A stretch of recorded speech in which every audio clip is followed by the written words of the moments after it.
Excuse me. Can I disturb you a second? No. You could be a little bit nicer about it.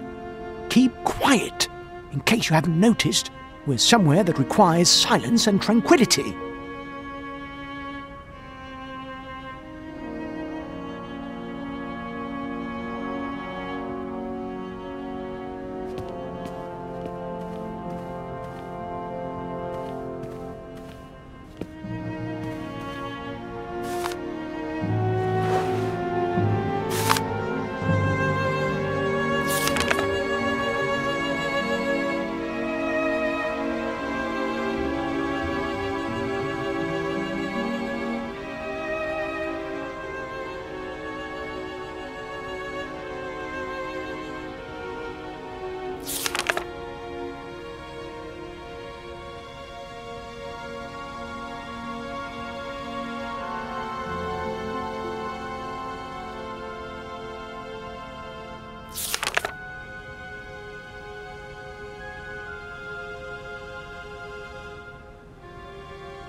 Excuse me. Sir, please, just a moment. Yes, what is it? I'm not deaf, you know. I am sorry to disturb you in your work, sir, but... This young Mammothus primigenius is barely 40,000 years old. Fantastic, wouldn't you say, miss? Yes. Probably. What do you mean, probably? I don't know. You don't know? Oh, you don't know, I see. What can I do for you, my dear child? To tell you the truth, I'm looking for Mr. Hans Vorarlberg.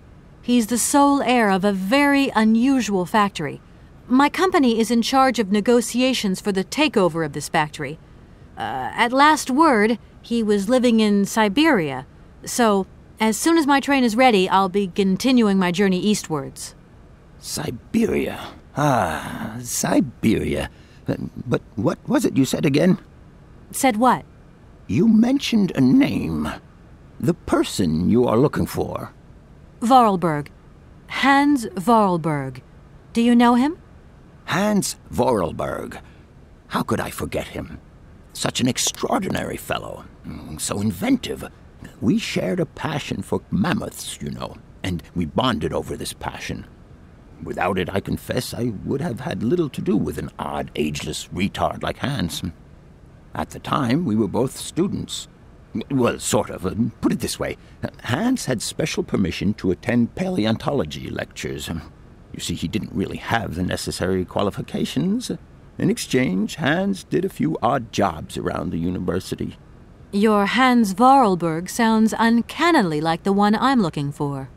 I'm not sure, my dear. Hans was above all questions of money and business. Just to imagine him running a factory, perish the thought. Can you tell me a little bit more about him? He was always a mystery to me. He never said very much, and never quite seemed to grasp what you said to him. He expressed himself instead through his incredible mechanical contraptions. His inventions, I admit, have been much appreciated by the university. The few times we really did talk, it was about his strange interest for mammoths and a doll. Some sort of doll that obsessed him. A doll, you say? Yes. He kept talking about it. One day he described it to me.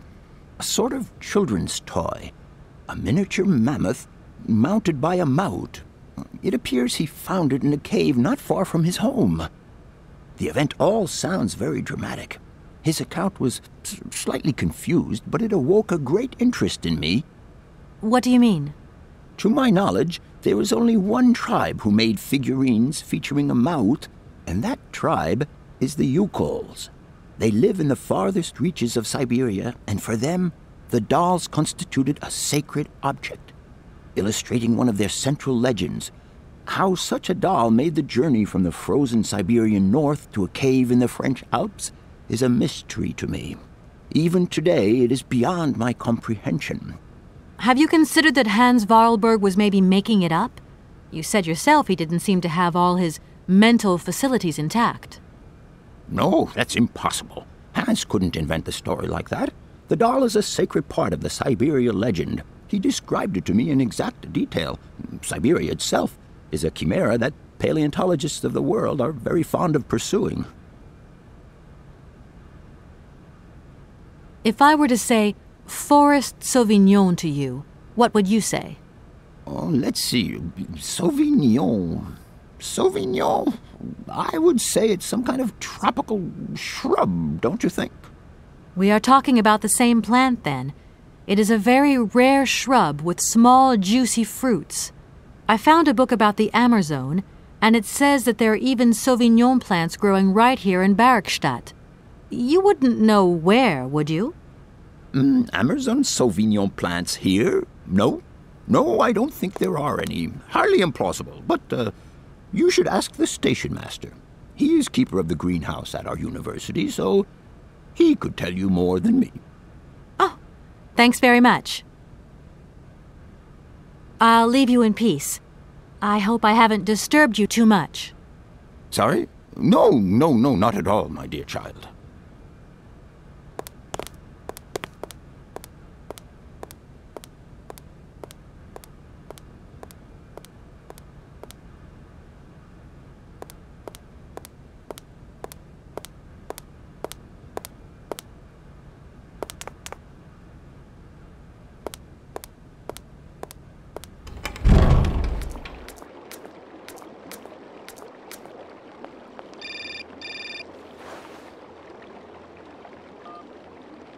Hello? So, you got him then, this air? Ah, it's you, Mr. Marson. Good day, and how are you, sir? I'll feel a whole lot better when this whole business is over and the sales contract is signed. Where the hell are you? I'm in Bergstadt. What? What in God's name are you doing there? It's a magnificent university town. It would appear Hans Vorarlberg once passed by here several years ago. So if he isn't there anymore, then there's no point hanging around. I hear what you're saying, sir, but I have good reason to believe that Hans Vorarlberg is still alive. For the time being, I'm trying to gather extra information from people who have known him. What's your next destination? I'm not exactly sure yet. Doesn't sound like you know too much, Kate. I just need a bit of time, Mr. Marson. Yeah, well, time is what you ain't got. Keep me posted.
I'm sorry to disturb you. What can I do for you, miss?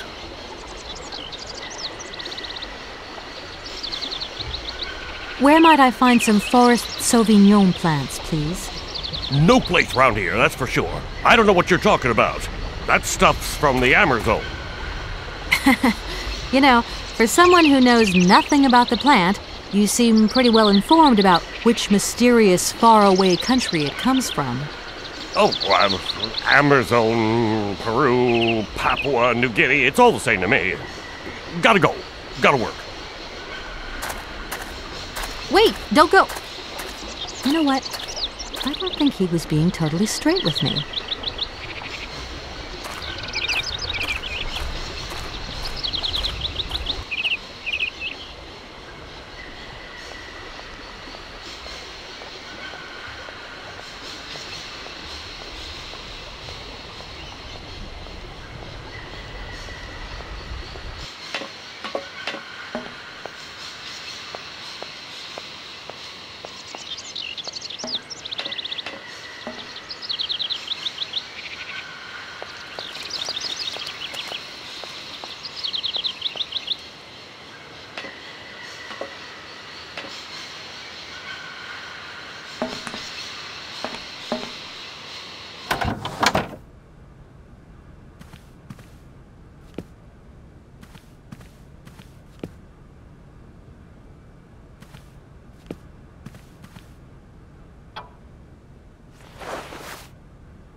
Excuse me, Station Master, but I need you again. Can't you see I am very, very busy? No. Well, I am. Very busy indeed. But, okay, I think I can give you a minute of my time. I'm looking for a kind of little juicy berry. You don't know where I could find some? Look, lady, the station doesn't have any Sauvignon berries, not even Forest Sauvignon. Funny you should mention it. That's exactly what I was looking for. Forest Sauvignon. Sauvignon, raspberries, red currants, they're all the same to me. And we don't grow none of them here. But you see, I have just read a very interesting book which says that the rare Sauvignon berry is actually cultivated here, in the famous Baruchstadt University aviary itself. Well, if it's in a book, then don't believe everything you read, miss. I don't know why, but I don't think you're telling me the truth. What do you mean? I don't know. How should I know where to find your stupid grape? Go ask your professor, what's his name, Pons, the paleontologist. But you're the master of this station, so you should know better than anyone. Nobody tells me anything. I don't know. Go see the old guy with the fossils.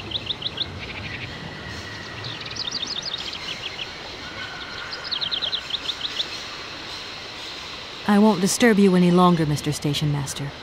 Welcome to Baruchstadt, miss.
Do excuse me, Professor.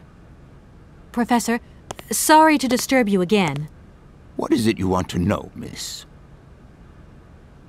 You wouldn't know where the forest Sauvignon plants are kept in Barkstadt, would you? Why do you think there are Sauvignon plants here?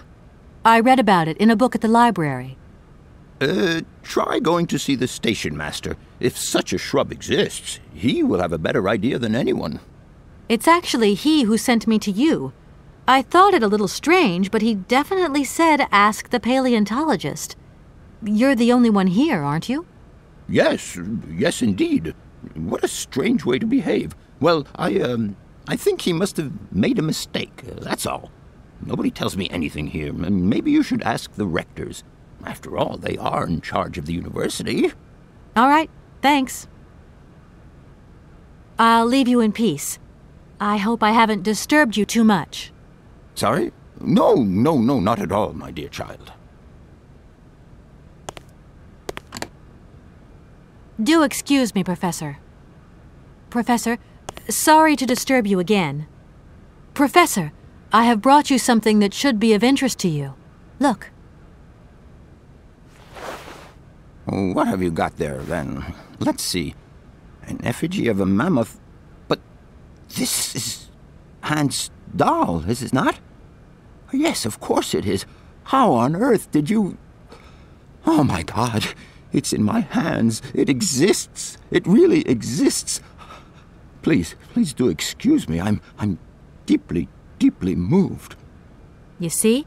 Your Hans and my Vorarlberg heir are one and the same. This is incredible. After all these years, how can I ever thank you, my dear? Oh, I must waste no time. I'm off to my laboratory. I must study this carefully. May I borrow your treasure a moment? Well, actually, Don't worry, miss. I will take the greatest care of it. But I need to study it. You see, it has such importance to me that this very afternoon I shall deliver an impromptu lecture to my students about this very object. If you are interested in Hans Vorarlberg, then it is essential that you attend. do you think so? Obviously.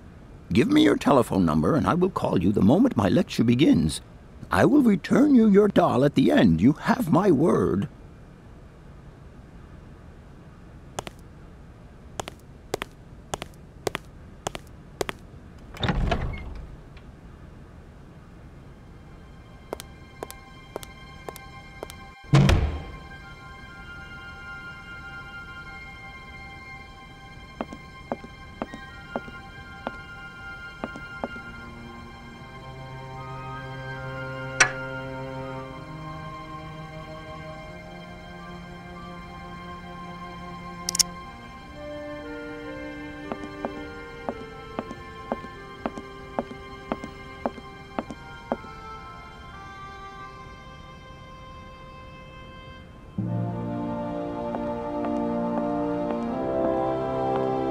I don't need that for the time being.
Gentlemen, forgive me for disturbing you again, but I have a little problem.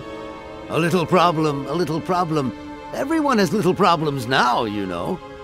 They are kept to oneself, and they don't stop the world from turning. Nor trains from leaving stations. Are you sure there are no Amazon Sauvignon plants in Barokstadt? Because I have just interviewed the station master and the paleontologist, and what they said really didn't convince me that there wasn't any here. We are quite definite on this point. There are no Sauvignon plants growing in Barokstadt. You see, miss, the Amazon Forest Sauvignon is a rare shrub that requires very special conditions for growth. That's right. Conditions that are very hard to reproduce, believe you me. Difficult, but not impossible. Fortunately, our garden has proved very successful. Your garden? So, there is a garden in Barokstadt? Oh, the garden. Well, if there was one, it would be only a little garden hidden behind the station. But our station master would be very proud of it. He would take very good care of it, too. Everything would grow marvelously if we were able to cultivate it at all, and it would be all down to his gardening prowess. And we would be proud as punch. And we wouldn't forget the role the paleontologist might play in this. What's the paleontologist got to do with it all? Without him and without his laboratory, how would we make the wine, do you think? And it would be good wine indeed, my dear colleagues, would it not? Oh, yes, a delightful balm to soothe away our long hours of toil and our heavy responsibilities. We would wait impatiently every year for the arrival of the year's produce. So, if I have understood you correctly, there are indeed Sauvignon plants in Barokstadt. They are cultivated in a garden behind the station, then turned into wine by the paleontologist's loving care, and finally, the pleasure of tasting is yours. If I'm not very much mistaken, gentlemen, you have a minor racket operating here. Miss, you do go jumping to some hasty conclusions. We never said that. That's not what we said at all. We were talking in the conditional, you know, with ifs and woulds. So, what would happen if I had such a hunch? You would have to keep it to yourself, of course. Yes, if you would be so kind as to keep it a secret. It would only be a small local concern producing barely a few bottles every year. That's right. Nothing so grandiose as a business. Otherwise, we'd be liable to be fined. So we can't count on your discretion, can't we? Don't worry, I have no intention at all of getting messed up in anything. Here we are, busy chatting, and look at the clock. It's tea time. Already? My word, doesn't time fly by? Thank you for a charming visit, miss. And thank you, gentlemen.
Excuse me, Station Master, but I need you again. Can't you see I am very, very busy? No. Well, I am. Very busy indeed. But, okay, I think I can give you a minute of my time. You have been playing with me, haven't you? You knew very well there were forest Sauvignon berries in the station garden. No, not at all. I've never seen your Sauvignon things. You don't have to lie to me. I know all about it. You and the rectors are in cahoots, and the professor's lab has been turned into a distillery. You've all got a nice little smuggling racket on the side.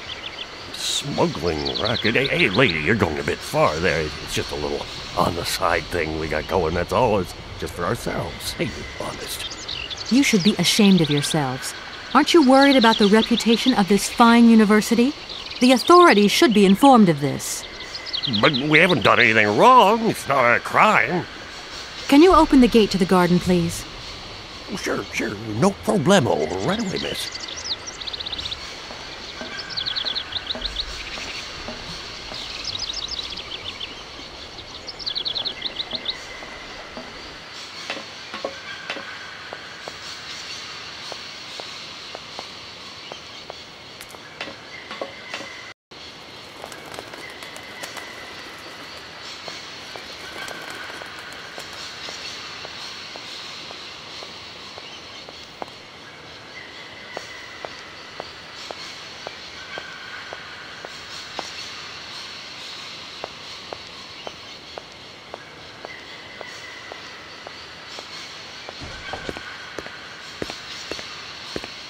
There you are.